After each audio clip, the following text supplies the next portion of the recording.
Hello বন্ধুরা, আসসালামু আলাইকুম। কেমন আছেন আপনারা সবাই? আশা করি ভালো আছেন, সুস্থ আছেন। আমিও ভালো আছি। যেটা হোক, আমার ডেইলি লাইফে ভালো লাগা মন্দ লাগা আপনাদের মাঝে শেয়ার করার জন্য আবারও হাজির হলাম। যেটা বলতেছিলাম আর কি, এই যে আজকে 28শে রমজান, রোজ শনিবার। তো দেখতে দেখতে আর কি রমজান মাসটা চলে গেল চোখের পলকে। তো যাই হোক, যেটা বলতেছিলাম, এই যে আলুর ভর্তা করতেছি। ইলমার বাবা নাকি আলুর ভর্তা খাবে। ওই যে বলছিলাম আপনাদের 2 দিন আগে ভিডিওতে, ম্যাচে থাকে সবসময়, ম্যাচের খাওয়া দাওয়া একবারে একঘামি হয়ে গেছে। আর ম্যাচের রান্নাবান্না তো আর ওই রকম বাড়ির মতো হয় না। তো সেই জন্য আর কি বলতেছিল যে আমি যে 2 দিন ছুটিতে আছি, ভর্তা ছানা করবা, মাছ মাংস ভালো লাগে না খেতে। তো সেই জন্য প্রতিদিনই একটু একটু করে আর কি অন্যান্য রান্নার সাথেও আর কি ভর্তা করি। শুধু ভর্তা দিতে আর ভাত খাওয়া যায় না, ইলমা বাবার জন্য অল্প অল্প করে ভর্তা করি। তো আজকে তার কোনো ব্যতিক্রম না। আজকে আলু ভর্তা বানালাম। ধনিয়া পাতা ছিল, ধনিয়া পাতা কুচাই দিয়ে, কাঁচামরিচ দিয়ে। তো ভাবছিলাম, বললাম যে শুকনো মরিচ দিয়ে লাল লাল করে আলু ভর্তা বানাই। তো ইলমার বাবা বলছে যে না, কাঁচামরিচের আলুর ভর্তার টেস্টে আলাদা। তো সেই জন্য আলু সিদ্ধ করে কাঁচামরিচটা ভেজে নিয়ে তারপরে আর মাটির বাটনায় আলুটা ভর্তা বানালাম। ভর্তা বানার শেষে সরিষার তেল, কাঁচা পেঁয়াজ আর ধনিয়া পাতা কুচাই দিয়ে হাত দিয়ে মেখে চেখে আলুর ভর্তাটা তুলে নিলাম। ইলমার বাবা কাঁচামরিচ, কাঁচা সরিষার তেল, কাঁচা পেঁয়াজ, কাঁচা ধনিয়া পাতা দিয়ে আলুর ভর্তা খুবই পছন্দ করে সে। আর আমার মেয়েরা আবার আলুর ভর্তায় কাঁচা পেঁয়াজটা খেতে চায় না। তো যাই হোক, এক একজনের পছন্দ এক এক রকম, তাই না? তো ইলমার বাবার পছন্দ মতো আর কি আলু ভর্তাটা বানিয়ে দিলাম। কাঁচামরিচ, কাঁচা পেঁয়াজ, কাঁচা সরিষার তেল, ধনিয়া পাতা দিয়ে দিয়ে তুলে রেখে দিলাম। এখন আমি বাটা মাছ রান্না করব। নদীর একেবারে অরিজিনাল নদীর বাটা মাছ কিনেছিলাম।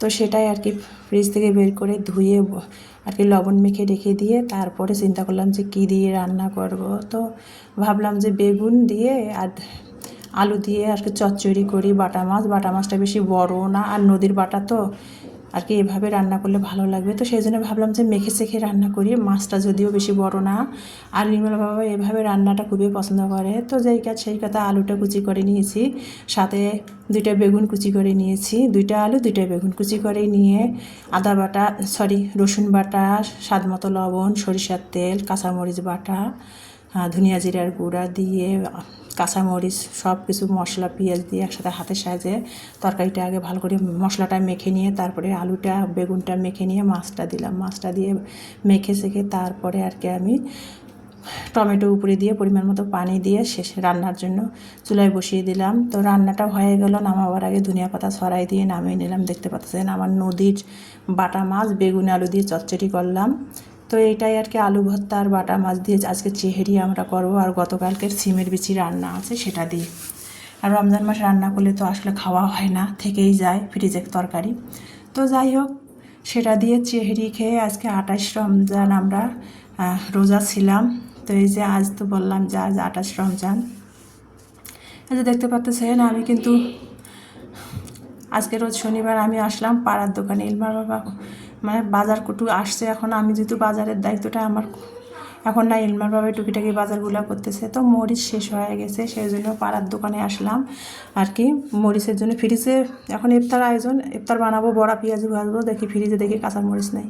তো ইলমার বাবাকে বললে বাজারে যাবে অনেক দূর, সেই জন্য ভাবলাম যে পাড়ার দোকান থেকে আমি কাঁচামরিচ নিয়ে যে আপাতত আজকে চলবো, ইফতারের আয়োজন করব।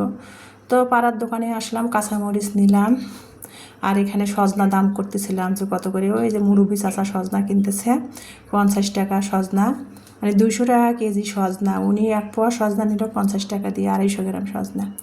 তো আমি কাঁচামরিচ নিলাম, বেগুন নিলাম, আর ইলমার জন্য অরেঞ্জ ফ্লেভারের আইসক্রিম নিলাম, যে ইফতারের পরই আমার মেয়ে ইফতার করে আর কি খাবেনি, একটু ঠান্ডা আইটেম।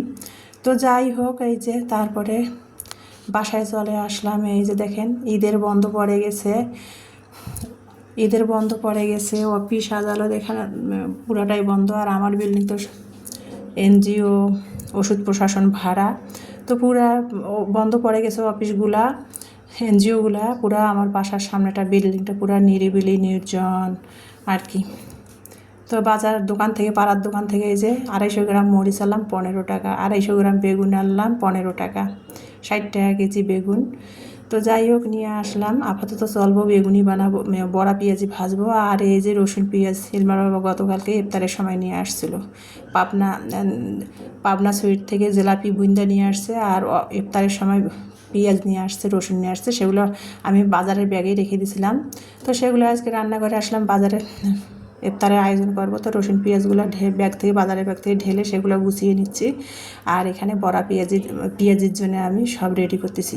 তো পেঁয়াজিটা বানানোর জন্য আমি কিন্তু শুধু পেঁয়াজ দিই না, আমি 2টা পেঁয়াজ দিছি আর একটা ছোটো আলু কুচাই দিয়েছি, মরিচ কুচাই দিয়েছি, ধনিয়া পাতা, রসুন বাটা, লবণ, হলুদ, মরিচের গুঁড়া দিয়ে আমি হাতের সাহায্যে ভালো করে মেখে তারপরে পেঁয়াজটা বানাই নিলাম। আর এই যে ইফতারের আয়োজন করে ফেললাম, সিম্পল আর কি আমার আয়োজন। তো এই পর্যন্ত।